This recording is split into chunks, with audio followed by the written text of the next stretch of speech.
expecting for 5. He's also, in order to, let me tell you a little bit about diving, in order to at state be in the top 16. And as an 8th grader, you made top 16. As a 9th grader, I think you have on here that you finished 2nd, 6th. And then last year you finished 2nd. And then this year, of course, he won. So we're very excited. He quoted that winning state's definitely a highlight in his diving career. And it's one of the best feelings out there. When he graduates, he wants to become a physical therapist, and he hasn't decided on a school yet. He may be on diving scholarship. That's what we hope. And the cool thing about him is he's a multi-sport athlete. He swims, he dives, and he also runs track. So that's a really cool thing. A lot of our athletes that win do multiple sports, and I love that about you. So we're very proud of you. You've worked hard, Cynthia Coleman, stand up. This is his coach. Spent many, many hours working with his kiddos. So we appreciate you. He always represents Hobbs High School gold standard style. So let me get your poster.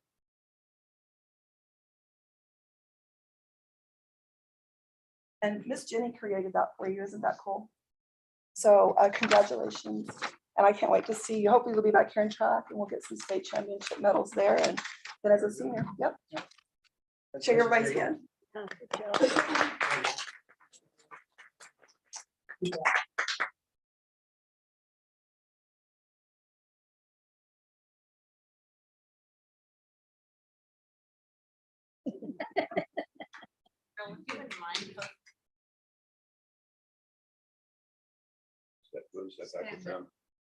do it.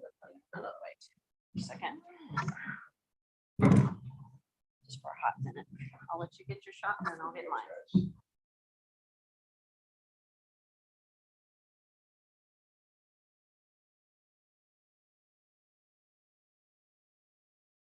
Can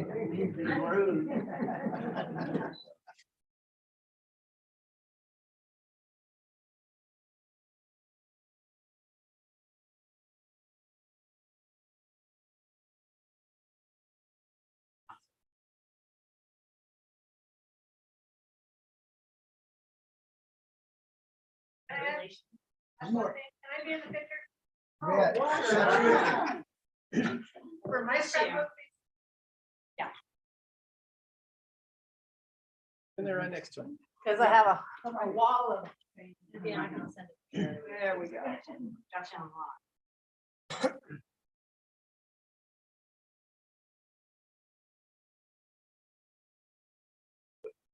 Oh, one more time. And you're gonna have to back up now. We can't get any closer. Step it up, step it up.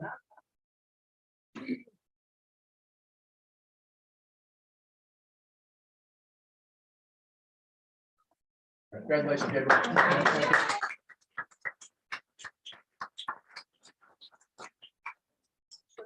Absolutely. Thank you, brother. That's it for tonight. Good luck in April May is track. gonna be busy. Dope boy.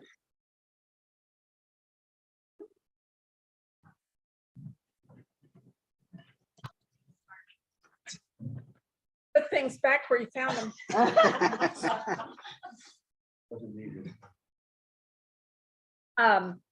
We did the superintendent's contract 2 months ago, but we didn't discuss extending his contract. We did his evaluation. We were kind of iffy at the time, weren't You know, we didn't want to make any sudden moves. Slow and deliberate. So do I hear a motion to extend the superintendent's contract for a year? Second. All in favor? Aye. Aye. All opposed? Okay, now next time, let's try real hard. Put that with the evaluation, but no So it promises. extends it another year, so it's still a 3-year. 3 years. Current. Yes. We So have- that would make it Because I think 20. 20. 27, No. 26. I'll go back in and look, but I think it's actually, I think he's got the 2 out there this makes good, so. I think 26. 26, 27. Okay, thank you. Thank y'all. I Bye. assume we'll, Congratulations. But I'll have the right one. I'll go back in and update it. fact, I had it at my desk That's okay. from the last We will. one. Determine salary during budgeting processes. Yes, we So will. it hasn't been determined. Because we haven't even gotten the unit value, have Right. we? No, ma'am. We're probably 3 weeks, fingers crossed for the unit value, with the session closing on Saturday. And just FYI for the board, I am moving the superintendent's evaluation to December. Because the new school board begins their reign in January. And so I want to get that out of the way. It's a before good we have idea. New people Yeah. come on board. Okay, just wanted to let you know. Okay, instruction. Madam President and members of the board. The first thing you will see tonight is called Communities of Practice. And these are professional development opportunities that Mr. Barra organized, offered.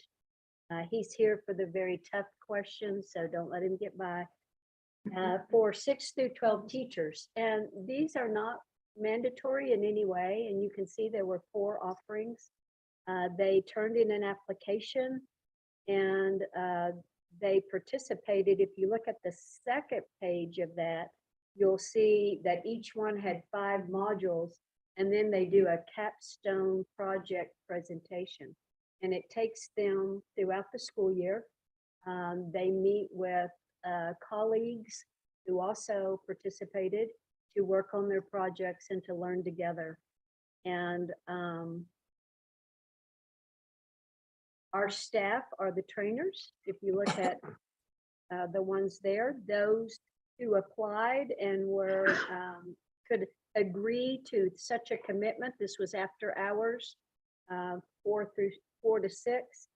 Were selected, and they ended up with 55 teachers who are going through, have gone through and continue to go through these community of practice professional development. So I think that says a lot for our district. Not only the people who are putting it on, but the people who are taking their time to attend, and we really appreciate that and just wanted you to be aware of that commitment that's out there. Any questions for Mr. Barr? Yes. Just a general question. As far as the teachers who are participating in this, are they young teachers, experienced teachers, or a little bit of everything? President of the board. The teachers that are going through, we really range from all experience levels. I mean, we have teachers that are veteran teachers. We have some new teachers that are going through it. And I mean, it's all that is spectrum. Think of any more, can you? No, I was just thinking, you know, as I was reading this, I was thinking, oh, who knew we were doing all those things back when we were, you know, Kim and Dot are playing with the cat. I'm not minimizing it. I think it's very good. Ma'am. Are we going to do something similar next year? Yes, ma'am. There's been actually several requests already for us to repeat some of those COPs. And a year ago, we only had about 13 teachers participate. And this year, we have 55 teachers. And there's already a request for us to expand it. And so we're looking to actually have way more teachers participate next year. Did they get any kind of compensation for this? Yes, ma'am. Yeah, I mean, it comes with a $2,500 stipend, a one-time stipend. Good. I think our teachers put forth an effort. I mean, as a person who taught with small children, meaning my children were small, it is really hard to make a after-school commitment from 4 to 6. And even if it is, well, it's just 5 times a year. Yeah, but you've got these other things doing. And that's tough to do, even if your children aren't small. Correct. Teachers also attend. Teachers like me. Experienced teachers, yes, sir. Those are good ideas. When I was looking at the stuff, it blew my mind. Absolutely. One of the ones that really have taken off really well is the closed reading workshops. And I think 2 years ago when I presented to you guys, I did say that we in secondary schools didn't going through school was never taught how to teach kids how to read and write. And yet we expect teachers to be able to teach kids how to read and write. And so the closed reading workshops really, the three trainers at elementary school folks that are training secondary school teachers how to teach reading and writing in non-ELA classes. And that has been a phenomenal one. Y'all want to hear something from back in the day? And I know Joe remembers this. You're saying I'm old? No, I am. I'm not old, so you can't be old. The legislature passed that teachers would get a $2,200 raise. But in order to get that, we had to take reading in the content area. Oh, there you go. It's not a new concept. Yes, ma'am. Doesn't mean that I know how to teach reading, please don't. But it was, but it was just a 1-hour class though. There you go. That's amazing. Everybody knows I teach at the detention center. They do placement in reading, and it's usually 18 to 20% that they don't know how to read. Crucial, that's for sure. Okay, Thank you. anything else that you want us to roast you over? Oh, ma'am, absolutely. Thank you. Thank you, sir.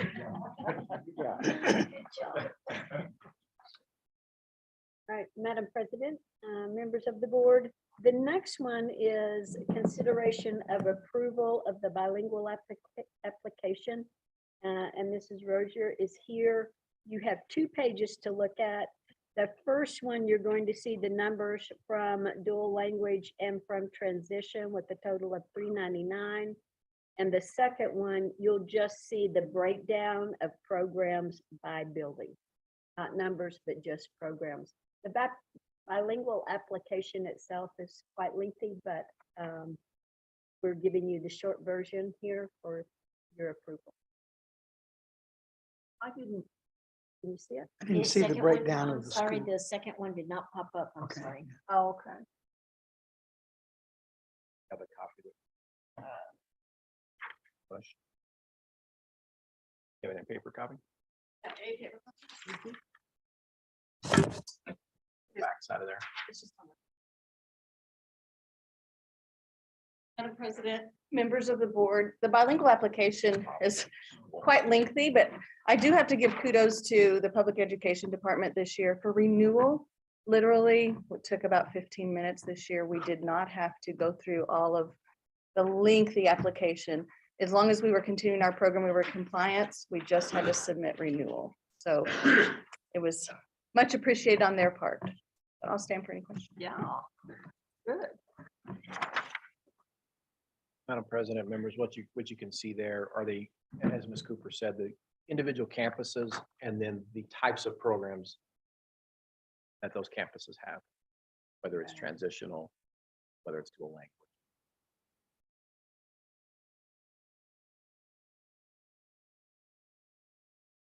We just have dual language at Jefferson and Southern High. Yes, ma'am. Thanks, ma'am. Just as a note, our bilingual funds flow through the SEG, so it is a multiplier on that number. It's unlike Title III, some of the titles that are allocations, these are multipliers through the SEG. I hear a motion to accept this application. All in favor? Aye. Aye. Thank you, ma'am. And the last one for me, I will just be introducing Mr. Caney, who has a CTEC Steering Committee quarterly report.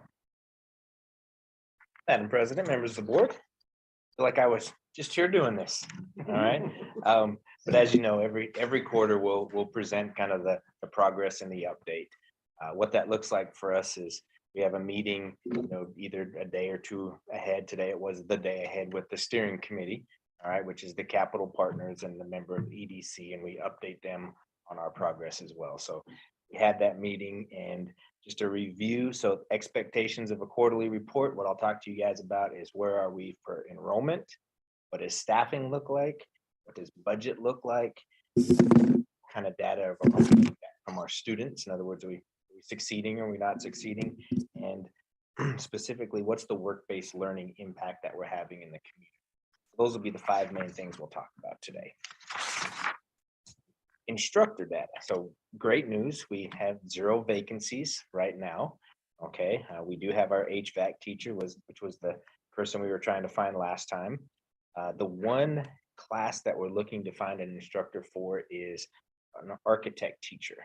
All right. We don't plan to hire a full-time architect teacher because we don't have enough interest that we would need that. But what we're planning to do is contract with Donna Ana Community College, which is one of our dual credit partners. And we can actually do a virtual teacher through Donna Ana for those. Right now we have 5 kids who've expressed interest in doing the architecture piece. And so I think we can give them that opportunity virtually. So we are looking to do that. As of today, I don't have any CTE teachers who said they're leaving. So I think we'll have our whole team back, which is very exciting. We did want to measure CTE absences. So one of the things that they ask us to do is a specific measuring points the steering committee wanted to measure is, would teachers who are teaching in the CTE environment come to school more often, right? Would they be less likely to take days off? And so as of March 7th, the total sick days CTE teachers had was 135. So that's by 21 teachers. And at this point, we've had about 135 days of school, believe it or not. That's where we're at. So that's about a day, one day. All right. So that's actually really, really good. All right. To only have one absence a day on average. School business days, we've had 105. Okay. So that's kind of a self-inflicted teachers being out. But for us, what that means is we're training our teachers. So we continue to train. So I like that. I like seeing that number of 105 days out because that means our teachers are better at their craft. Budget. All right. So as we built this thing and we programmed it out, the big question was, are we going to be able to sustain it? Well, how much is it going to cost to keep this big facility going? This is the money we're spending currently. So Perkins is a federal grant. All right. It's an entitlement grant, which means you get it based upon how many students you have. All right. So we receive $104,000 from Perkins. We received $95,000 from NextGen, which is a state grant. Those two are tied together. So those are entitlement grants, which means if we apply like for next year's grant, all right, which is due next week, all right, we can count on getting about $200,000. So that's something we can count on continually to replenish our programs for supplies and materials, consumables, things like that. IZ, which I was told I need to get a different acronym for, stands for Innovation Zone. Okay, so the Innovation Zone grant, that's the grant if you're watching the papers right now and you see kids getting paid for Habitat for Humanity and the RAMP project and stuff like that. That's the grant that we're doing to pay that. Okay, that's also a state grant. And we believe that that grant will roll over and we'll be able to use that grant again next year. We'll look forward to more big things coming with work-based learning opportunities for next year. We've spent $145,000 in operations, so that's money coming out of our operations fund. That's starting up the school. That's our custodian. That's our travel for teacher, professional development, some supplies and materials, all that kind of stuff. Urenco, all right, so donations. Urenco has given us $80,000 for the next 3 years. So 80,000 last year, 80,000 this year, 80,000 next year, which we're able to use for equipment, supplies, and materials. Did your finger just touch the 5? Or is it 85,000? It says Urenco 85,000. Right. Oh, yeah, that might be a typo. It's 80. Okay. I can't even touch it from here. Okay, I got you. I'm with you. I was trying to give you a chance to say, oh, yeah, that pesky. Could be much 0 more and direct 5. with me. I'm sorry. Okay, so 80,000, thank you. So right now, we've spent about $570,000. So that's about where we're at for our budget. It kind of gives us an idea of what we're gonna spend normally. All right, I do anticipate we'll spend less than that because we're buying less bigger equipment. We're buying a lot more just supplies and materials. A woman would never have said that. No. And she wouldn't have put that 5 on there either. All right. We got to keep moving. All right. C-Tech students. So we've also, one of the questions is how much does it cost to educate a kid with CTE? Right. So we started to put some numbers together. So we just based it off of, we have 750 different students, all right, who attend C-Tech. And using a unit value, which is actually the SEG value that includes some special ed, Title I, things like that in there, we use the number of 5,962 for a student. Assuming that a kid comes to us for 2 periods out of a 7-period day, they're only a portion of that. Does that make sense? So it costs us for those 750 students about $1.3 million to educate those students. That gives us a working number for staffing and heating the building, all that stuff. Regional students, to get an idea as we have more regional impact, more students who want to come to C-Tech. If you take that same math, it would cost us about $44,000 to educate the regional students that we currently have. So those 26 regionals.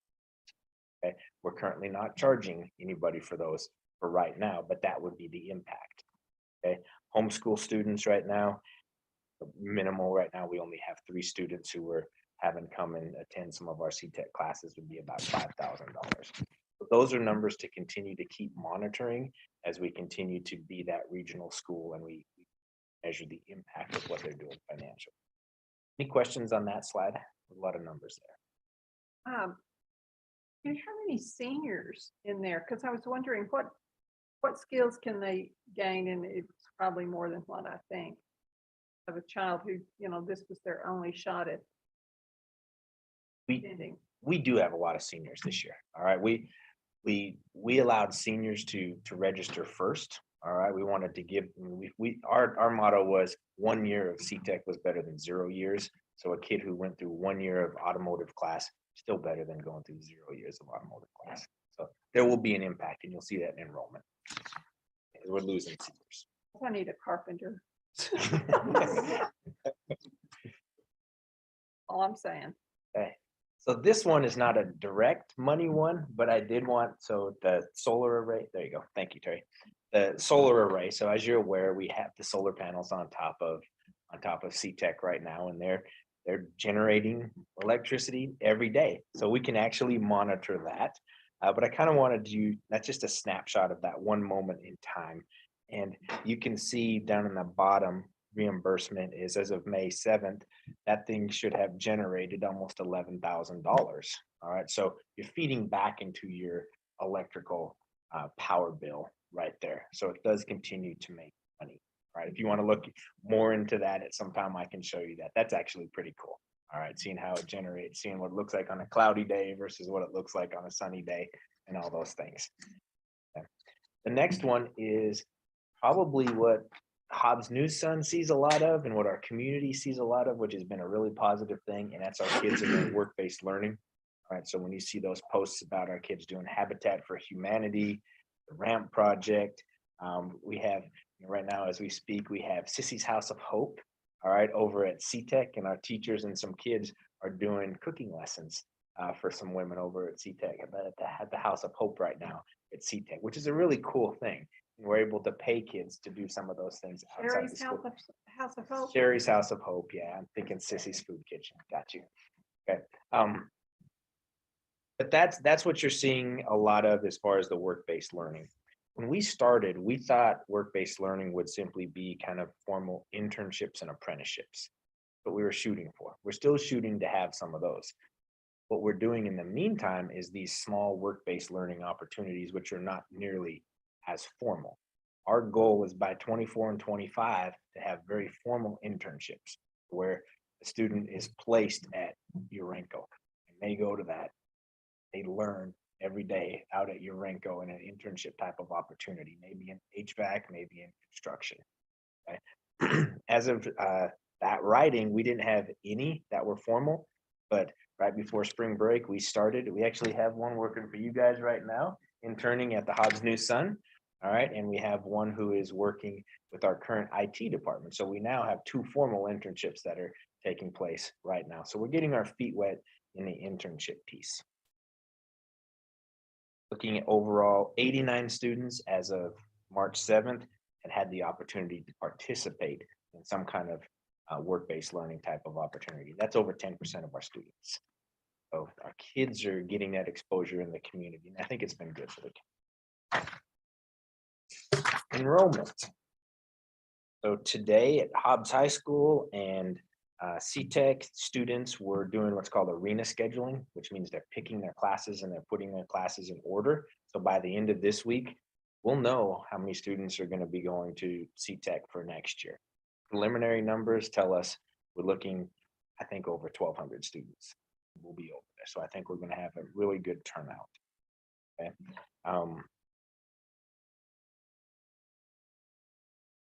Right now, we don't have any opens. We have no waiting list, all right, because we're not full. All right, open slots based off of course requests. We'll probably be full in welding. We probably won't be able to have any regional students come over and do welding classes because we'll be full with Hobbs High kids. All right, but we'll have openings probably in machining, in oil and gas, IT, probably hospitality, construction, and transportation based off of course requests. All right, we'll see what those numbers actually up finally. CTE student data, okay?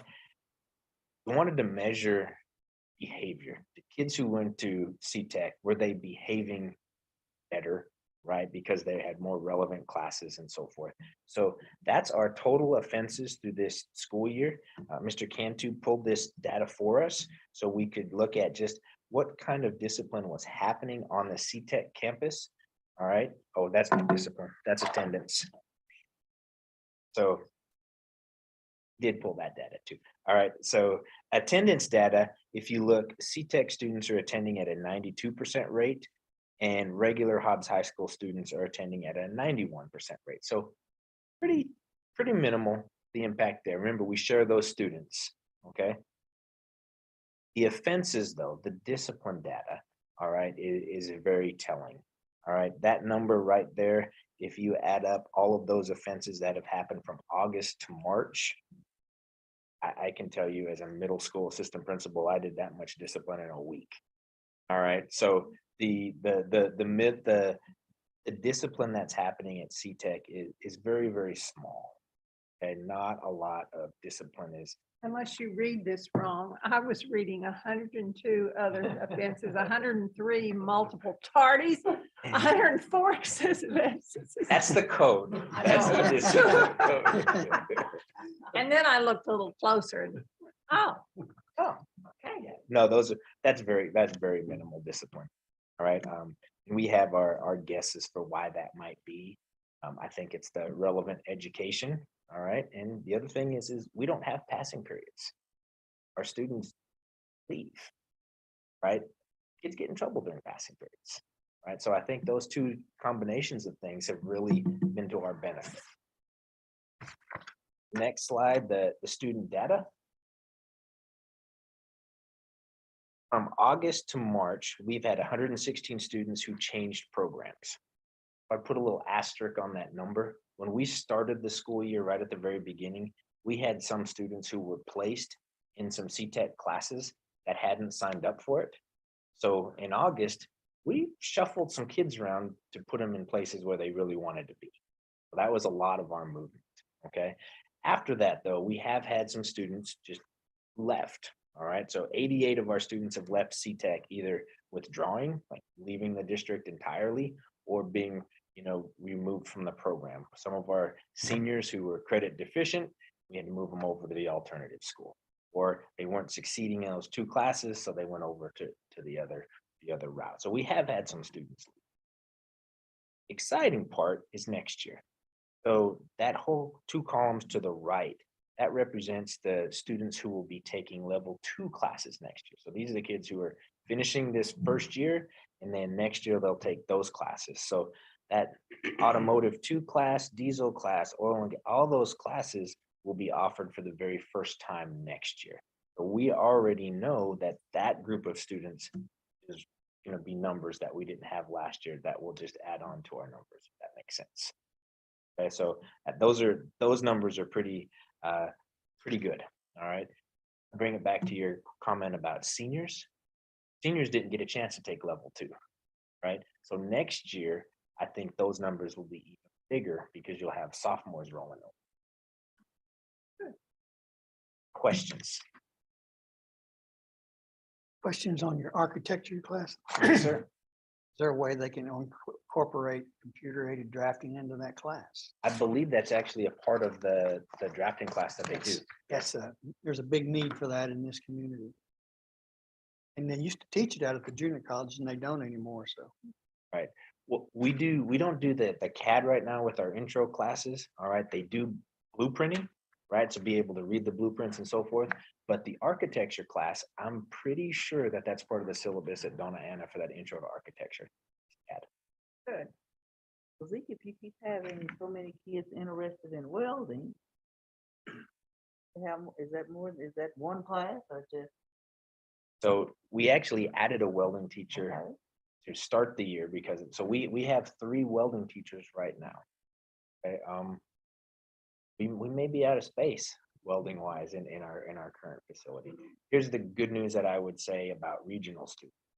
Most of the regional schools have a welding program at home because a lot of them are tied to the ag classes, so ag mechanics. So I think if we have to go to a regional and say, hey, we can't help you with welding, that's probably the best case scenario because they probably can offer that at home.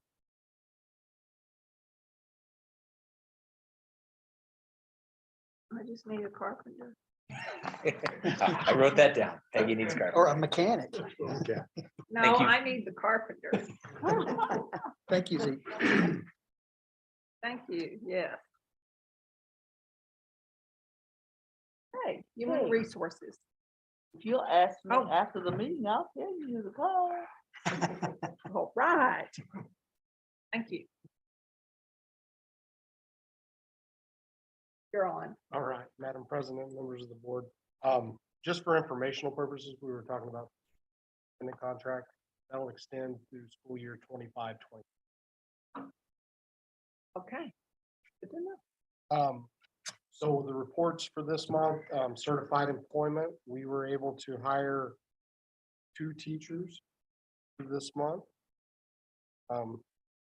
Area needs, obviously, with special ed, and then the new volleyball coach at Hobbs High that started with us. Classified employment, we were able to hire 6. The paraprofessional, secretary, custodian, and the new parent attendance liaison at Hobbs Freshman. Did have 1 certified resignation for this school year or for this month. Classified resignations, we had 5. Did have 2 certified retirements, long-standing teachers and wanted to continue to work, but just for some personal reasons, we're not able to. Did have 1 classified job abandonment in our nutritional services department from our last meeting. And then 2 additional reports are for letters of intent for next school year with our first is the coordinators and directors. I was hoping Miss Wilson would have stuck around. I would have told her name wasn't on there. And then the second one is for our principals and assistants.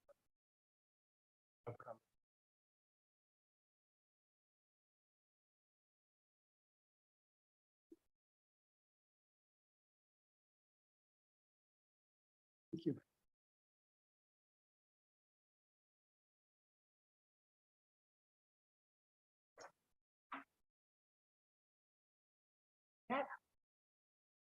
President, members of the board. I have a couple of informational items for tonight's board meeting. The first is the 120-day enrollment report. We're currently in on this. So as is typical, the numbers are estimates. They're right on, but we're still. And you can see that enrollment it's actually pretty steady, in my opinion, from 80-day. If you're looking at actual enrollment, actual students, membership is down just a little bit from the 80-day, but if you look at the 120-day from last year, we're still up quite a bit, 95 members. And then our FTE membership is also up 85 and a half. So those numbers that are highlighted in green there, those are the new numbers for this time. So just to give you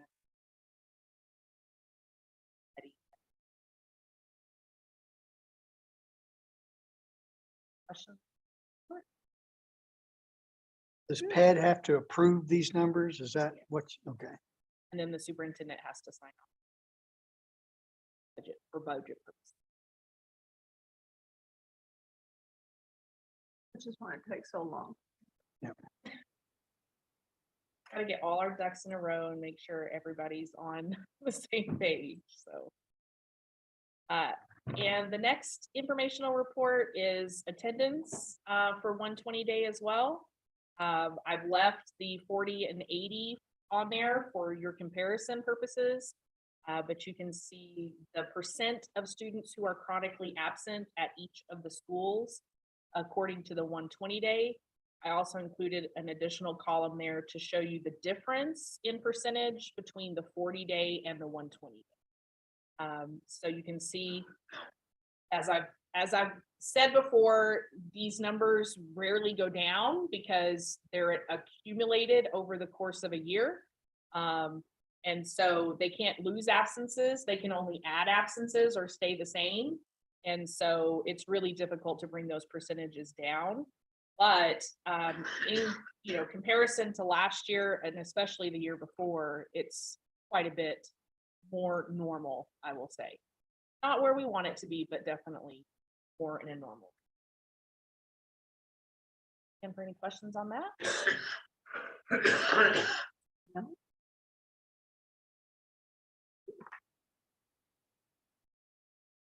Okay.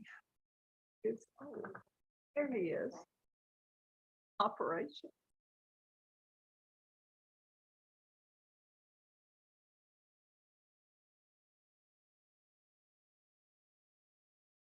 I couldn't find you in all the people that were out there. Yeah, I bet. Southern Heights. Southern Heights first. Oh, well, let me introduce Mrs. Marilyn Strube here in Stafford.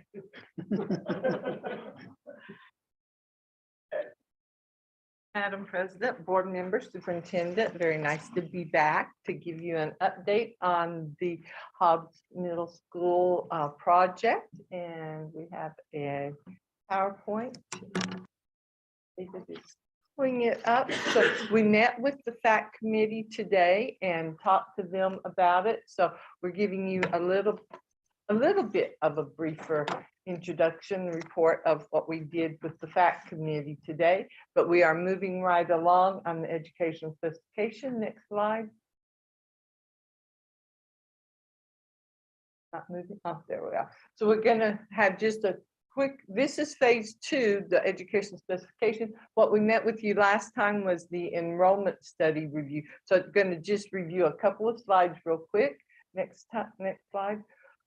We talked with the FACT committee about how the importance of partnership and what that means. We did have a person from the state at our meeting today, which was very important.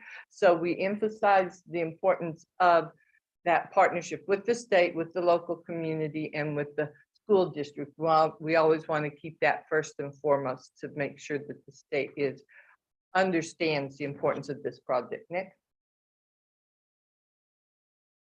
Last time we talked about the district enrollment from 2000 2012 to 2019, a lot of growth in 19. It dipped just a little bit, but we are on the rise. By 2027, we projected that the enrollment should be just about back to where it was in 2019. So those numbers are looking good. We have a low, middle, and low average, but even the middle average is right at where you were in 2019. So everything's looking very positive for that way. Next. And then we've broken that out by grade level. The elementary's the blue, the middle school is at the bottom on the green, and the high school is the orange. And so you can see the elementary school is projected to grow right back up to a little bit higher than it was before 2019. The high school will be just a little bit higher than it was in 19, and the middle school won't quite reach where it was in 19, but really close. It should be very close. So there is, definite anticipation of getting back to where you were before the pandemic by 2027. Next.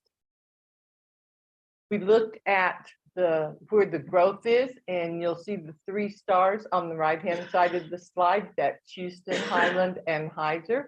But we also have quite a bit of anticipated growth happening up in the northern area as well. Next. And a lot of that growth, this is just where the 6th through 8th grade students are located, but it also is the same for elementary and high school. That rectangle is the majority of your students, but you can see a lot of students starting to appear up north of that as well. Next. So to recap, in 2020, the district applied for and was awarded a project with Public School Capital Outlay for Heiser and a new middle school. So you have that. And the state match on that was 44%. The local match is 56% for that particular project. It's been identified by Public School Capital Outlay that those matches will continue to lower unless something's happened, which we anticipate it does at this legislative session. But Heiser is locked in at that number. It won't go lower. We're anticipating, though, that the state match will go higher and the district's match will go lower after this session. Next slide. And with the culmination of that, we came last time to the school board to approve the FACT recommendation of proceeding with the PSCOC application of a 4th middle school and replacement of Heiser Middle School. So that's where we left off last time. And now we're going to talk real briefly about the educational specification that we're doing. Next slide. Next slide. This is phase 2 of the project, and the state required that we do a phase 1 and then a phase 2 to meet their requirements. So next slide, please. Phase 2 is the educational specification. We went through this process with the Broadmoor and Murray elementary schools. I was lucky enough to work with the district on that. We're doing this now for the middle school. And an educational specification, it's a bridge between ideas, concept, and reality that turns into student success and a physical building. We don't actually design a building, but what we're doing is starting that flow of ideas and concepts that need to be included in the building and document that so that when you hire your design professional, they can take those ideas, concepts, and turn them into a physical building. So we're getting that flow started with this process. Next slide. Those the objectives we have, phase 2, work with the district personnel and your community to identify all the necessary components of the Hobbs Middle School's tools for their students with an equitable, meaningful educational experience to prepare them for future education. The components we're including are changes to the educational program, whether that be virtual, lecture, interactive, project-based, outdoor classrooms, but also looking at community spaces you need, site and building organization, adjacencies, utilization capacity, safety, technology, extracurricular materials, and career technology. So we're looking at all of those and putting those into our project. Next slide, please. Next slide. Part of this is working with a program of spaces. In that program of spaces, we've worked with the middle schools, and we have identified every space that is necessary for this, for the middle schools to operate and provide the educational program that is needed. So we're looking at in 2027 with the projected enrollment, if we have 4 middle schools, it'd be about 604 students spread across those 4 middle schools. The functional capacity of the new middle school right now with the program that we've had, the classes that we've identified, it should be around a 770 capacity school. So you can see the bar chart on the right. The green is Heiser, the purple Highland, the yellow is Houston, and the orangey red is the new middle school. The blue lines above is their current capacity, and they're showing that with all 4 of them in about 604, there'll be a little bit of capacity at Heiser. The other schools have more, so there's going to be room for growth if the schools are all built with the 773 capacity. Right now, we're looking at square footage of that building to be about 125,000 square foot building. We just toured Southern Heights Elementary today. That's about a 70,000 square foot building. This will be a bit larger. And the number of instructional spaces is going to be 51. Next slide, please. So this is a comparison of what Heiser, Houston, Highland, and the new middle school. Please forgive me. Highland is 64, not 87, and Houston is 87, not 64. We transposed those numbers. I apologize. But Heiser, 87,000 square feet, Houston, 105,000, Highland, 106. The new one is going to be a little bit larger, and you can see it has a few more classrooms in the new middle school. Though the majority of those are special education classes. There is a big increase in identification of special ed and special ed needs. So there has been some additional classes in the new program for that. We haven't added any new educational programs, but we're taking better care of the special education and some of the other students. So that accounts for that little bit of increase in the square footage and in the classrooms. Next one, please. Next, space adjacencies. A big part of what we do is talk about space adjacencies. And as we saw earlier, the growth is in the northern part. So this is the area in the red circle where we're looking at. The 3 stars are your existing. So the 4th new middle school will be somewhere magically in that circle, we hope. Next slide. And what we're doing is looking at approximately a 20-acre site. Currently, your 3 middle schools have approximately 10 acres, some a little less, some a little more. This site we're looking at has a potential of being 20 acres. The football field and track that you see on the right, that is sized for a regulation football field and a 4-lane track around the outside of it. So that's the footprint that would be. And the rectangle is about 125,000 square feet, all on one level. Next slide, please. So this, we're looking at maybe it's 1-level building and looking at the components. And so we're going to keep this discussion.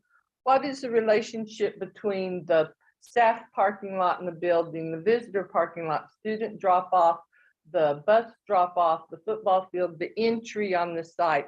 What are those relationships? What do we need to look at and be concerned about? Right now, we don't have the actual site, so we're just looking at possibilities. This is for a single-story building. Next slide, please.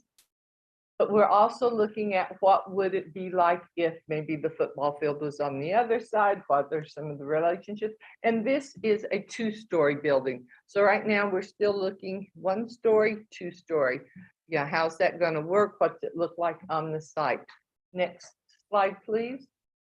We're also looking inside the building. So this is a diagram of all the spaces that have been identified that need to be included in there. The blue are instructional classrooms, the yellow are the special ed, the green are the electives, the pinkish color is your physical education. We've got admin, cafeteria, kitchen. So this is all the components of the building. And we're starting that conversation of what needs to be next to what, how do we enter the building, how can we see what space wants to be where. This is for a 1-story building. Next slide, please. But we're also looking at what does that mean if we went to a 2-story building? What would be on the lower level? Next slide, please. What would be on the upper level? What's those relationships need to be? And how does that work? So we're still entertaining both, trying to work on those specifics on that right now. Next slide, please. Now, you've seen the project budget and schedule. We haven't changed that from our last that much, but we will talk about it. Next slide, please. This is the project budget you saw at the end of phase 1, but we have added a little bit to it. We're still looking at about a $65 million new middle school and about a $61 million replacement. And right now, as we said, your match, the state match is 44, your match is 56%. But hopefully in the April 8th, April 7th, the April governor has to 7th. act on approved legislation. By then, we should know is a possibility of the state share going up to 74% and the district's match going down to 26. So that would be fantastic. That would mean that instead of the district share of 36.4 million for the new middle school, it would be 16.9. So a lot more advantageous, a lot more doable and reachable. So we're still looking at that. And the next slide, please. This is the last one. This is the schedule. You saw this at the end of phase 1 and it's still intact. The district is working on the professional design services as we talk. And so we're still looking at opening the new middle school, possibly for August of 2026. And by August of 2029, having replaced all schools. If everything goes just right, as we know it always does, and everything falls just into place that it always does, everything is right. So with that, I stand for any questions. That was a quick, hopefully quick overview, but this is what we're really looking at. How come? Are we keeping Heiser smaller than the others? No, in the new plan, we're looking at the potential to make all 4 Well, I similar was in just size. wondering why it was 5 million less. It's already on a site that has its infrastructure. Some of that infrastructure will need to be updated, but the new site probably won't have any infrastructure at all. There'll be probably quite a bit of site work, earth moving, and then bringing those utilities onto that site. That's the difference. When you start out with a clean slate and nothing there, costs a little bit more. Heiser's, well developed and maybe some upgrades, but not starting from scratch. Thank you. Any other questions? Thank you very much. Well, thank you for coming and sharing that with us. Appreciate your time. Thanks, Marilyn.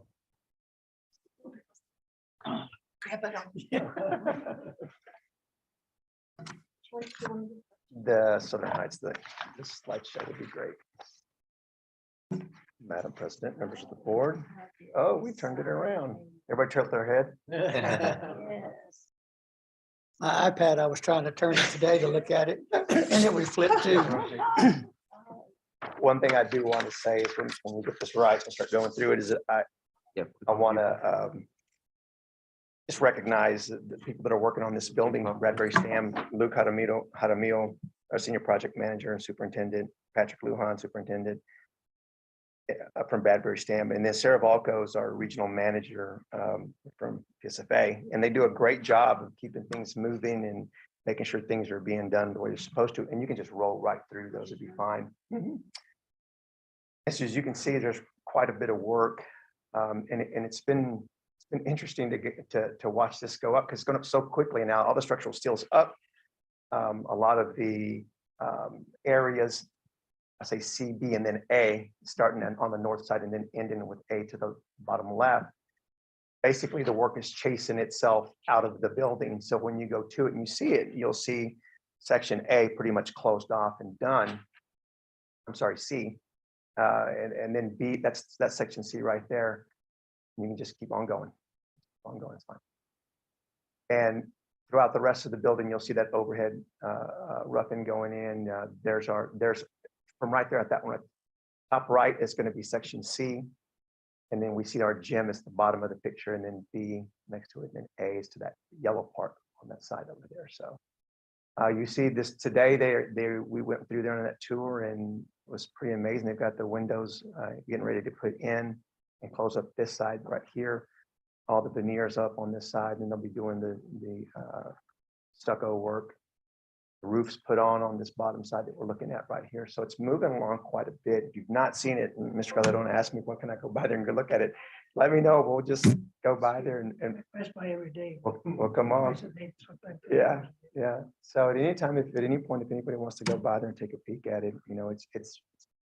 it's amazing. It's just, they're doing such a great job, and I hope we can pull them in here one of these days. That way you can just ask any questions you might have with them, because they've done a wonderful job in that. So we appreciate that. Going to move on to our STAR project update. We have any questions regarding Southern Heights? It's exciting when it starts taking shape. It is, yeah, it is. Wasn't that long ago, we were breaking ground. Just time flies. They were talking about that today. It was like, wait a minute, I can't remember what it was. So, and that's the first part right here is what's going on. Since this was put together, we've already surpassed this portion of it. So we'll just move down to the mill site. The basketball goals are already set. This project's pretty much closed out. On Tidings, the small chiller is almost complete. All the materials though have landed. So now it's just a matter of time when we get all these things put in. Within Tidings, I'll just talk about Tidings as well. We do have a quote for replacing the floor, the stage, I should say. And we're also getting a quote to do the lighting. So two different things, the small theater and the large, the main theater. So we're looking at those and hoping that we can be able to get these projects done all at the same time while we're doing that HVAC system upgrade. We've done number 4, Rec 7. Mr. Strickland, you want to elaborate on this one here? Yeah, so we did receive formal bids on Rec 7 and that work to occur at Rec 7. Not surprisingly, we did get the results that we had hoped for out of a formal bid, but significantly less than what we had been quoted on previously. You have underneath Carrie's portion approval of that bid process for Rec 7. And in terms of the project cost for Rec 7 itself, with the legislative appropriation Commissioner Eatson and Commissioner Sena to the project, that brings that project now much more closely in line with what we anticipated on spending as a school district. So we definitely appreciate those partnerships and legislative appropriations, but I'm looking forward to getting that one off the ground. Work will still look like a summer project in terms of that work inside that metal building. Okay, and number 2, central kitchen. I've still messed that up. I can't get the 3 in there, but number 2, central kitchen freezer. The rebar is here. They're getting the ground prepared for that slab now. And what's interesting there is that there's a couple of phases that they have to do. There's concrete work first, and then they got to come down and put some foam at the bottom, and then another slab of concrete on there for our freezer. So that's ongoing, but it's shaping up to be pretty good. College Lane. So as long as we Keep it continue. on that north. Keep it on that north side, and that's what's happened. So the city's come back and modified the street. This is gonna be one of the main arteries that go through. Or that help feed that area, and so they're adding an additional 10 foot of road towards our side, which means that they're going back and redesigning, pushing everything back towards that. So that should be, Are they gonna have 2 lanes and a turn lane? that's what it looks like. That's what it looks like happening, and since that's. Yeah, which looks like to me, it's only gonna turn right, depending if you're going westbound, so. Go left. Not much left turns, maybe to your house. Yeah. I always turn left. So in the Will Rogers site improvements, and again, we've had a little bit more action here. The city reviewed this and not to vacate the alley, and so they're gonna be using this as well. And that's still taking shape, and it looks like it's gonna be on track. District-wide outdoor classrooms, done with those, done installing everything there. Tasker, we did have an architect come down and start looking at how we would want to proceed and what needed to be done in those areas. And we did this about 2 weeks ago. So we were expecting to be able to get this project off the ground pretty quick. Same thing with you. We're gonna have to wait until the summertime to get these things done. Tasker, the door replacements are complete. Go around there. They did a great job getting these upgraded and multi-purposes to follow as well. So we're almost through with those. Some of the smaller projects, Mr. Calderon, you asked me about the playground equipment. The playground equipment updates, for example, like Edison, we do have that. That's all landed. We're just waiting for AK cells to get some people freed up to be able to go install those things. So when that happens, we'll have them up on our items. See what else we have here. Nothing else has changed as far as the bottom 5 and 6. We still have roughly 60 active projects. So that is all I have for our projects. And if you have questions, I can try to answer. Have any? Okay. And then real quickly, I want to touch on some department updates. I always want to brag about what's going on and what they do. When we talk about maintenance in the warehouse, they've completed, and this data right here is a month behind. So through February, they've completed 874 work orders. And it's just been incredible what they do there and the amount of time that they have. And then CAI, the amount of people they have, it's over 1,000 work orders that they've completed in that amount of time. So it's every year, I think what we're going to see is just the demand just go up, so I'm going to be coming and knocking on those doors to see if we can grow those areas a little bit.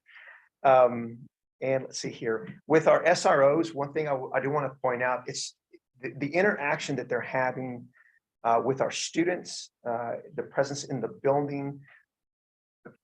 It's been incredible. Our officers gave a VAPE presentation at Hobbs High School beginning of January.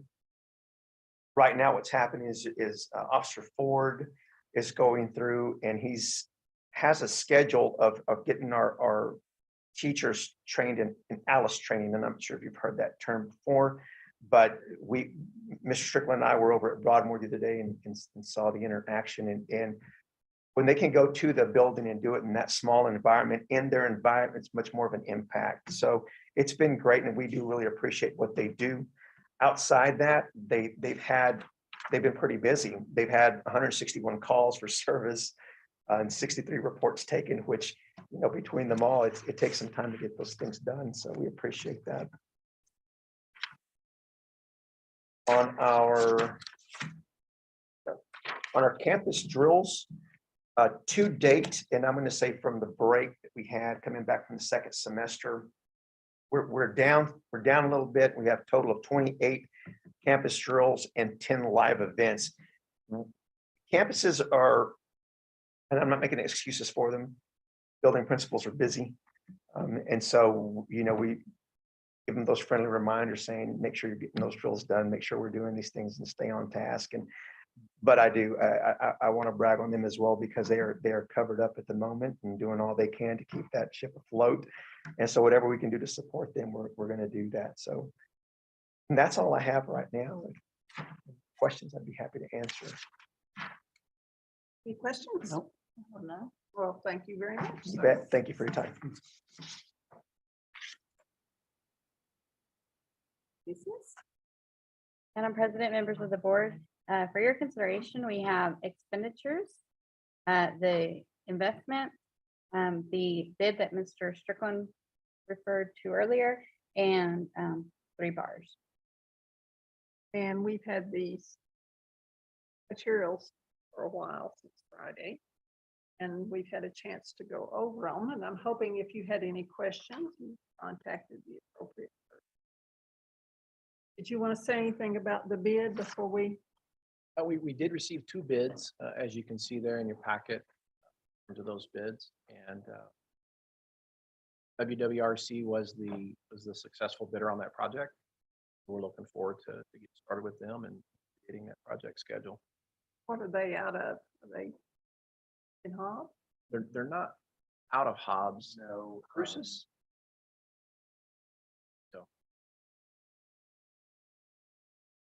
Okay, well, if there are no questions, I will entertain a motion.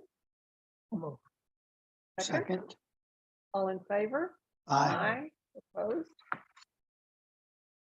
Okay, Madam President, members of the board, just for your information is the monthly budget report. money's still flowing in. It is, yes, ma'am. Okay, we're spending it. I see where we had to give some money back and then we get some money Yeah, back. I saw that. Little give and take. Yeah. Okay, so now we are on the superintendent. Yes, ma'am. Okay, Madam President, members of the board, I have really for information where we are on our calendar for school year 23-24. In a typical year, we would have liked to have had that calendar in front of you tonight for approval. But the legislative session, even in a 60-day session, we typically would still be able to have that calendar in front of you for approval. Knew that legislatively, there were some things being discussed and being considered this year that would affect our calendar. So you do see 3 options in front of you that are draft at this point. ESAC met, just as my notes share there. We met a number of times and discussed it a number of times, but the 3 options you see there still hold us to 183 days of instruction and 191 days of contract time for classroom staff. What our next step would be to receive the edits back from ESAC. I sent this out to ESAC and asked them, make sure my notes match your notes, so that there's no errors. We'll clean these up. We'll name each calendar a particular type of eagle, and then we'll send it out for a vote by staff.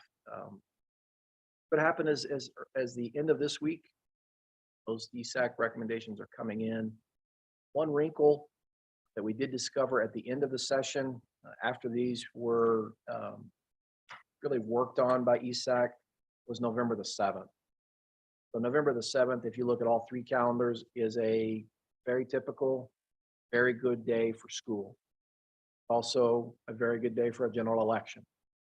And state law that is on the governor's desk, state legislation that's on the governor's desk, the best copy we can see is calling for that day to be a school holiday, not a state holiday, a school holiday. why? Madam President, I don't have an explanation for you at this point. To speak frankly, Maybe it was a slip of the keyboard. I anticipate its intent is to drive greater voter turnout. So you Gene's carry expectation. Carry your kids to vote? Well, and that's okay. I mean, yeah, I mean, I think many parents do. I mean, I've taken my kids to vote to see that process and play out. Oh, I think what you may have is you may have adverse effect because the majority of voting blocks typically are school people. on those holiday or on those election days, and they're out, they're about. School districts all over the state provide time for those employees to go do that during the school day. And those ballot locations are open before school and after school. So they do that on their way to school or on their way home. My fear, just Gene's fear alone, is that we may see fewer voter turnout because that schedule is not typical. Well, what we'll see is that Monday, the 6th, become a self-imposed holiday. Sick day. And then we'll have a 4-day week. I'm not giving you guys any ideas. Have all the idea. But we're gonna go with what we've got in terms of these options, recognizing that that day is there. Right now, there's some ambiguity as to when it would apply. Haven't seen any rules.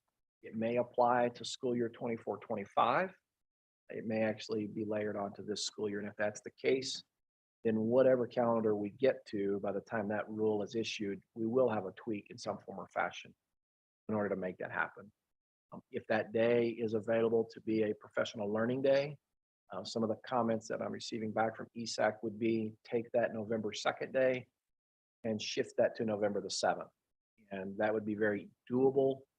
We could absolutely, within that professional learning day, based on grade level, block out voter time and allow our staff committed, dedicated time to go to the ballot box and vote during that school day or during that professional learning day. Additional tweak that you don't see there yet, we're in conversations with the junior college. My last report from the superintendents in the county were that all school districts participate in PLC Wednesdays, which is an early release for us. Our conversations with superintendents would be, could we make that November the 1st instead of November the 2nd? It's typically been the first Thursday of the month in November as that Lee County in-service day that the JC provides a speaker to the whole county, and we hosted at Tidings. Speaking to Mr. McCool, he's open to the idea of making it November the 1st. They don't have anybody locked in. That's definitely a possibility. I think our elementary teachers see it as an additional benefit, and that's the day after Halloween.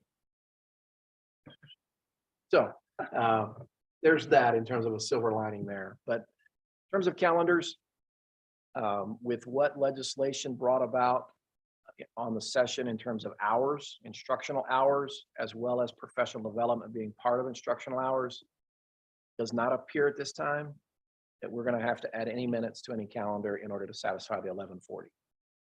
We would be able to utilize our Wednesday PLCs as well as some of these other professional learning days in that instructional calendar to satisfy the 1140 instructional time requirement.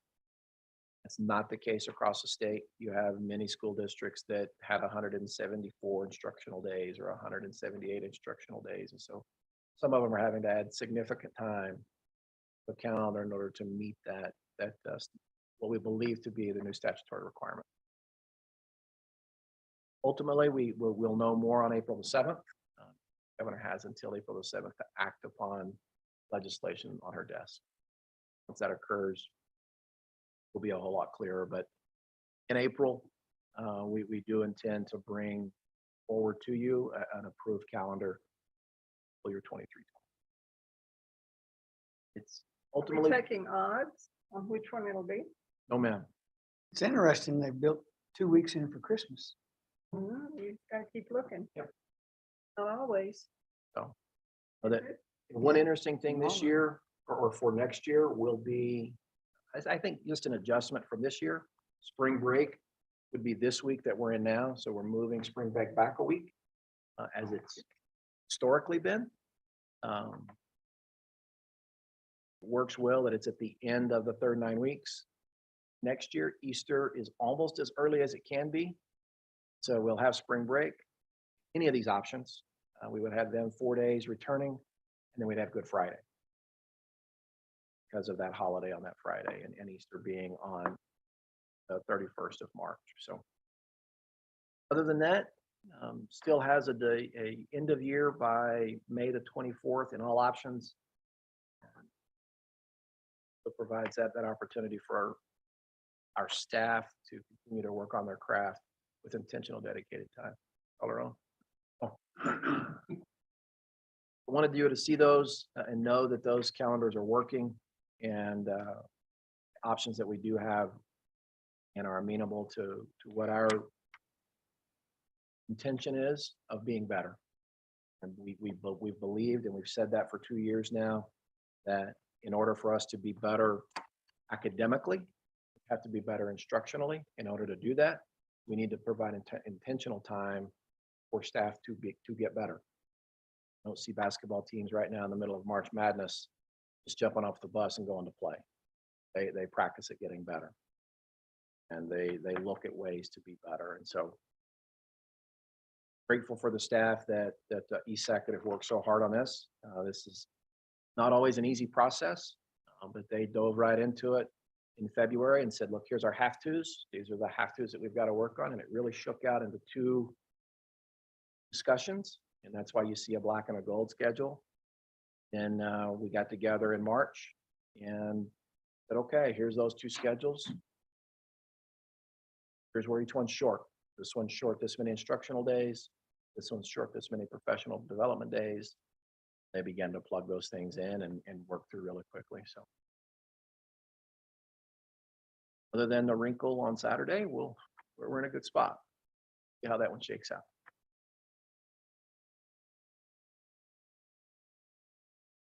Legislative update, just as I shared, the 56th legislature of New Mexico ended on Saturday at 12 noon. And just as my notes show there were over 800 bills introduced leading up to that session and up to the moment when they could no longer introduce bills. So I have no doubt that our legislators worked their tails off. There were times, many nights, that I would receive messages from our legislators. Hey, how does this affect you? How does this affect House schools? And I appreciate their willingness to have us be a part of that discussion. From an educational standpoint, there's a number of bills that Jim Barentine really culls and pulls together as a watch list. What I've done is I've taken his watch list and really culled that down to ones that passed both the House and the Senate and are on the governor's desk for signature. And then some ones that we were also paying attention to. So House Bill 2 is the general appropriation, and that's where we find our school equalization guarantee, our SEG. And within that appropriation, it shows to have a 5% average increase in salary for school employees. So we'll be working through that, and Terry's working on kind of that guidance at this point, knowing that it's not official, but we've got to get started somewhere, and that's a good place to start. School graduation requirements, we've talked about this for a number of months. I think this has been a long time coming in the state of New Mexico. I think COVID impacted that. The new requirements, and I'm going to say the new requirements, even though the governor could line out and veto things, does bring the graduation requirements to 22. Currently, those requirements are 24. And as a local school district, we have a local requirement of 26 in order to earn a Hobbs high school diploma. We'll engage in that process literally over the next 9 months. We're not required to submit our new graduation requirements until December of 2023. So backing up and really what we're working on as a community is we will work through that process of a portrait of a graduate, have our community help inform what a graduate in the 21st century looks like, feels like, is capable of, and that will help inform our graduation requirements. Oddly enough, portrait of a graduate, or AKA profile of a graduate, is or will be a requirement of the new graduation requirements. So we're going to get a jump start on that. We've been working on that, and LaShawn and Chris of DPC are going to head up that charge through Batil for Kids, a consultant that we're going to utilize to help facilitate that process as a community. Educational assistant salary increase, we're close on a lot of those, so that will take some tweaking on us in order to get some of those salaries to that new minimum. K-12 plus programming, that's been a hot button topic honestly for probably the last 5 years. And it's been anywhere from 10 days to 25 days to 80 hours of professional development outside of the calendar, outside of the contract. What they're doing now is they're putting this inside of the SEG. And so those monies that are associated with that will be a part of that. And that's where the 1140 came from, 1,140 hours. So that goes back to our calendar. And we feel really good about where we are. With us having an instructional calendar of 183 days, we're entitled to an additional multiplier of a 0.12 on our membership, which will generate additional dollars for us as a school district. If we were to stop at 180, we would be entitled to no new money, no additional money. As a community, we've been everywhere from 180 days to 188 days.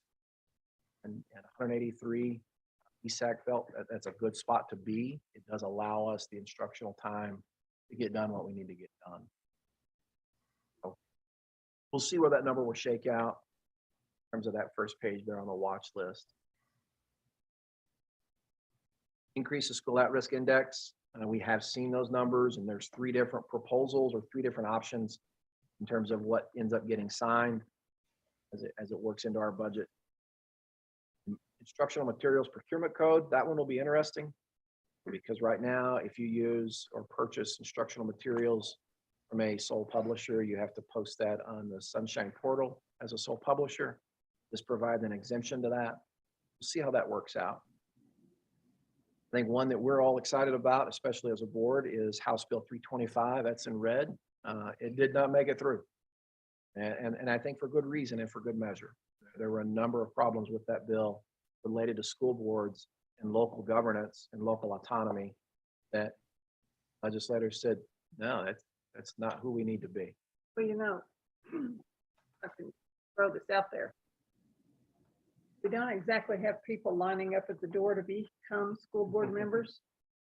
And I see something like this as, you know, really taking a machete to the number of people who would be willing to do it.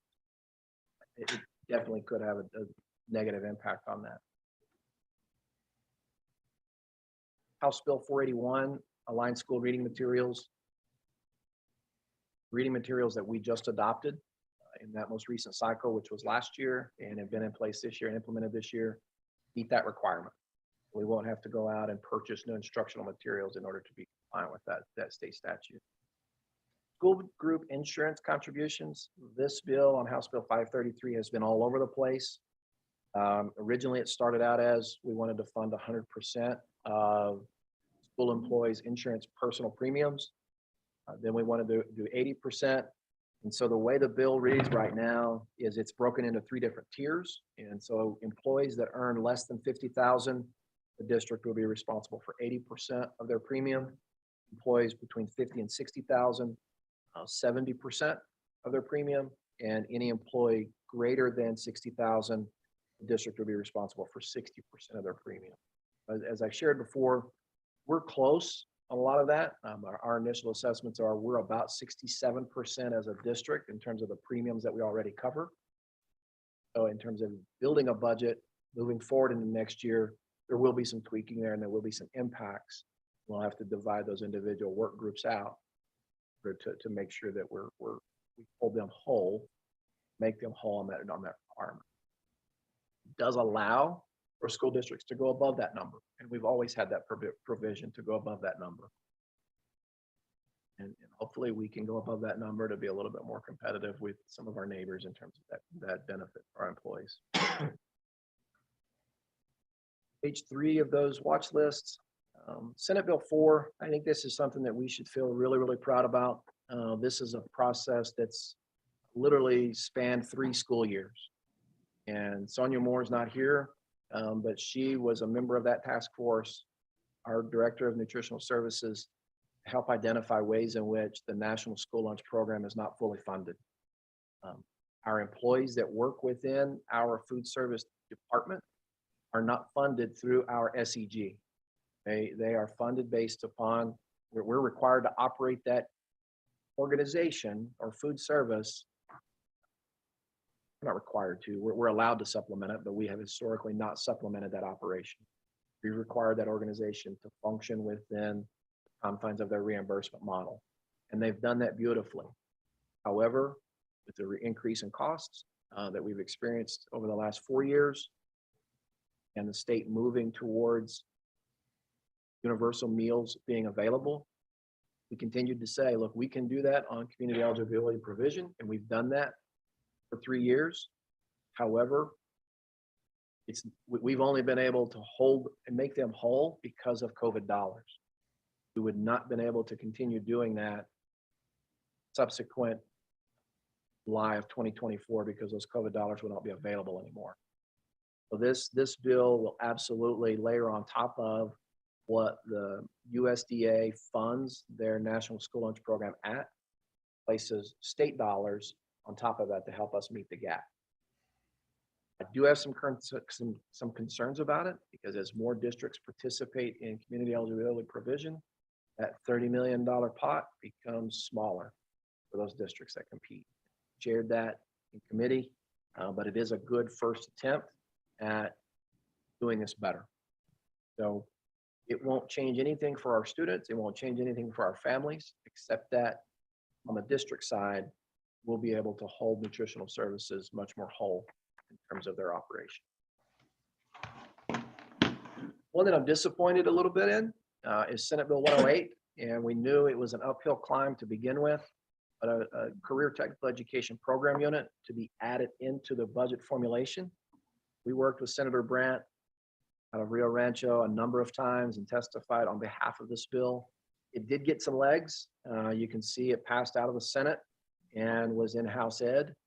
I think we're going to see this on the interim session, and especially with the chairman of House Ed being Andres Romero, also sits as the vice chair on the Legislative Education Study Committee. I think we're going to see some work on that in the interim, which is good news.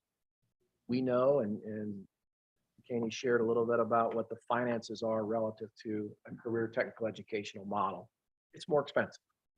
And we believe that in order to do that and provide that model for our communities to remain viable with a prepared workforce, we need the funding in order to continue to supply that. We're looking forward to that one gaining some legs in the interim and seeing where it lands. And with it having a financial implication, it could be in that next 30-day session. Mr. O'Brien, it's unfortunate you're not here, but Senate Bill 111, Senator Souls has taken credit for that, even though that was your idea well over a year ago, and our former secretary took credit for it as well. But the temporary suspension of licensing fees, they look to codify that. Interestingly enough, I don't recall what the temporary provision is, how long that lasts. And so we'll see what that looks like. But any new, I just lost it. But I know, yeah, any new or provisional employees pursuing a license in New Mexico, their fees in order to obtain their license would be waived. You think about our brand new first-year teachers who would receive that smallest salary, or even our instructional assistants who are required to have a license. Yeah. We would be able to waive their fees as per this Senate Bill 111. So congratulations, Mr. O'Brien. We'll see if we can't get them to sign you on as a co-author.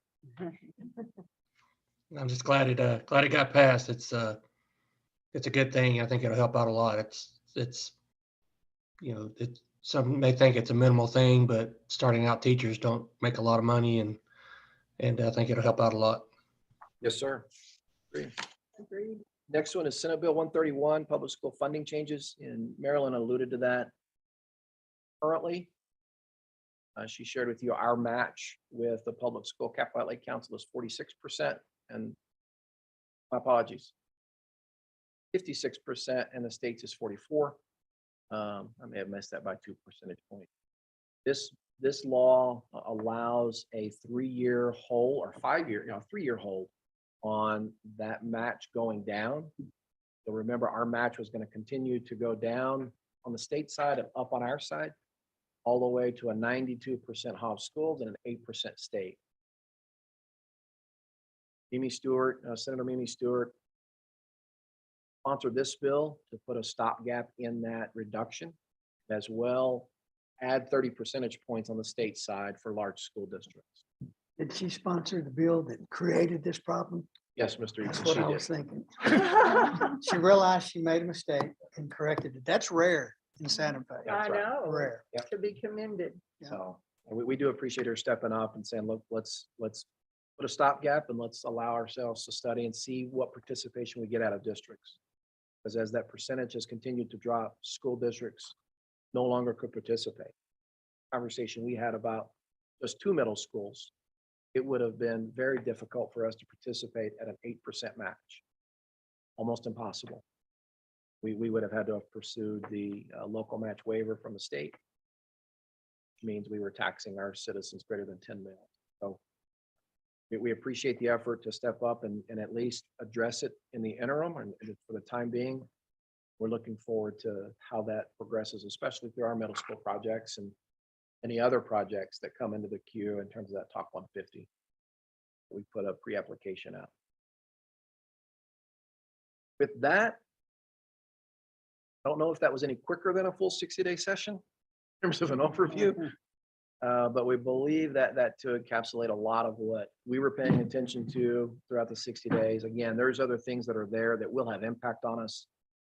But they are things that were not of great concern to us leading through and leading into and through the legislative session. And I have, and you may not know the answer to this, on Senate Bill 20, Gay Curtin, it was hers, and it talks about providing an exemption to the employees of Southeast New Mexico College. Where's that? So that's now what used to be New Mexico State University Carlsbad. That's now Southeast New Mexico College.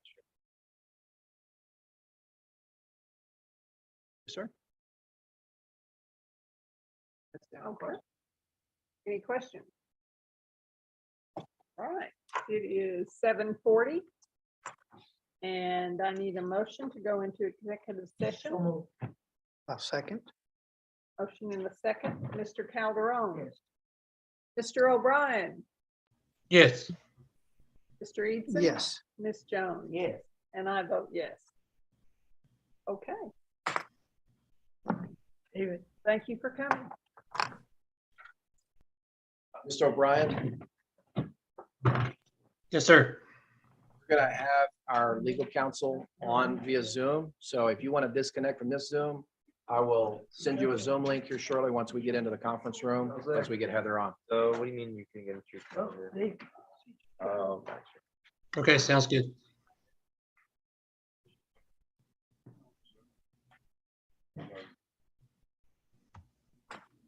Yellow one, right? and the calendar, calendar.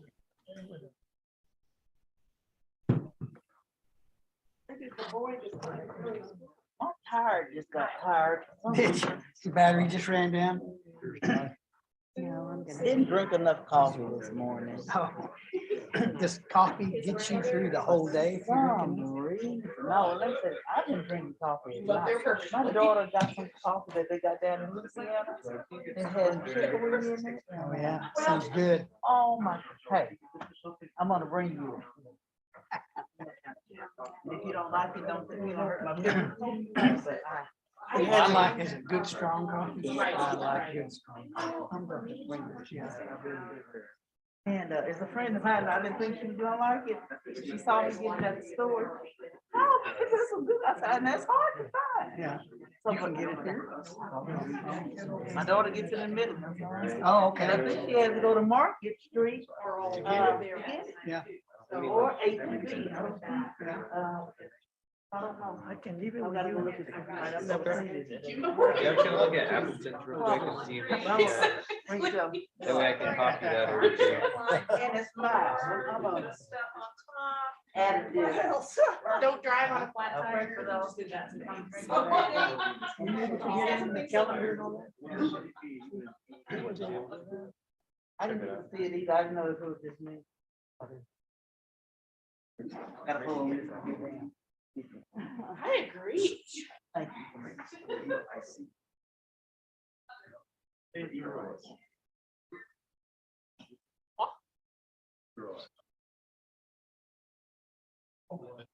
really excited.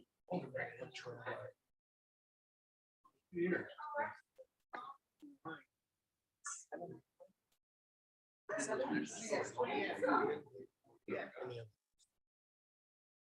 Backpack.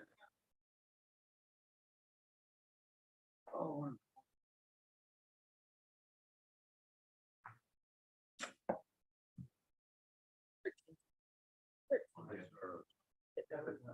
Don't have any number. I'll have to look on the, like on his paperwork. Almost want to say it's. It's not a wide body. Yeah, well, we already got our load base. It's not a Hellcat. Except this.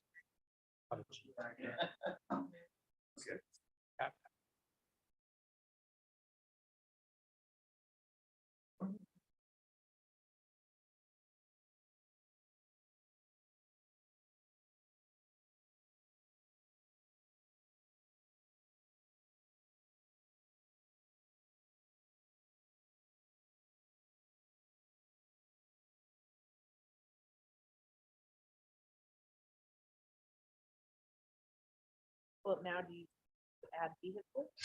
There you go. He was very pleased.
No.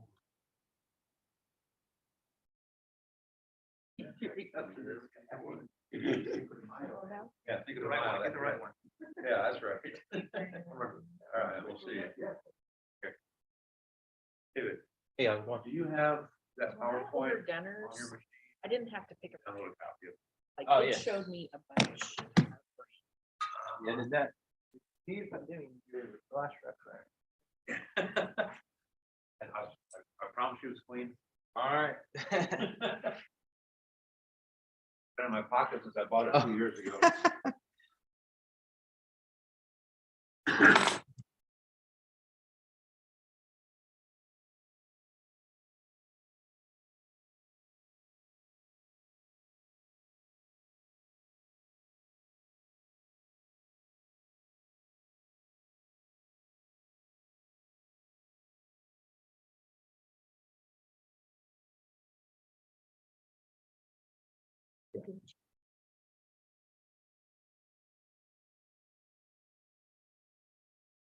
in the PowerPoint, yeah. Agenda. The agenda.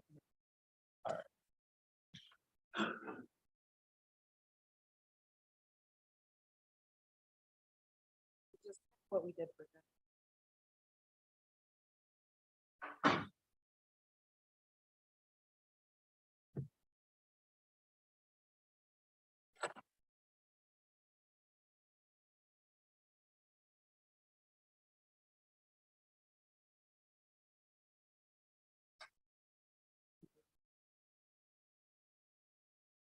Maybe one.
6. You're going to hear a motion to go back into regular session. So move. Second. 8:20, okay. Mr. Calderon? Mr. Yes. Eason? Ms. Jones? Yes. Mr. O'Brien, are you back? Yes. Yes. And I vote yes. Okay. Action on executive session. Make a motion that there was no action on executive session. No, or the second? Okay. And Mr. Calderon? Mr. Eidson? Yes. Ms. Jones? Mr. O'Brien? Yes. And I vote yes. Okay. Mr. Strickland? Yep, Madam President, members of the board, as you all are aware, we've been engaged in a purchase agreement with a neighbor of ours near CTEC for a substantial period of time. What you have in front of you is a resolution for us as a district to move forward with the purchase of that property. And so that resolution or that consideration says, consideration and approval of resolution authorizing purchase of real property, approving the purchase and sale agreement, amendments and extensions thereto, and authorizing other matters related to the purchase of real property located at 725 through 727 North Marlin Boulevard, Hobbs, New Mexico. Would make a motion to approve. Okay, do I need a roll call vote? Mr. Calderon? Mr. Eidson? Yes. Ms. Jones? Yes. Mr. O'Brien? Yes. And I vote yes. Ms. Appleton, with that, we are scheduled to close as early as tomorrow, that property, and I will do an update as soon as I know more. We look forward to that. Announcements. Yes, ma'am. Announcements, next Monday, March the 27th, we do have our spring Region 6 meeting in Loving. The Loving Falcons are hosting our region, scheduled to begin at 5:30. I put down that we can depart from central office at 3:30. Anticipating a little bit of oil field traffic outside and inside of Loving, but for those riding, we'll have a vehicle and ready to make our way to Loving. For that agenda, you all are registered and we're good to go, and we would return that evening. Good Friday holiday would be April the 7th, and regular board meeting back in here on April the 18th. We'll have a number of celebrations for our student athletes. Good. It is 8:29. Second. All right. Terry, you be safe. Thank y'all. Sorry I wasn't there. Missed y'all. Well, we miss you too. Hopefully see you Monday at the region meeting. Sounds great. Oh, that'd be good. Yep. I'll ride with you. Great. Yep. I will too. Okay. Yeah, we'll just meet out back I here. plan and- on it unless and, something else Yeah. comes up. So, We're leaving at 3:30. You probably want to try and beat school traffic. yeah, try.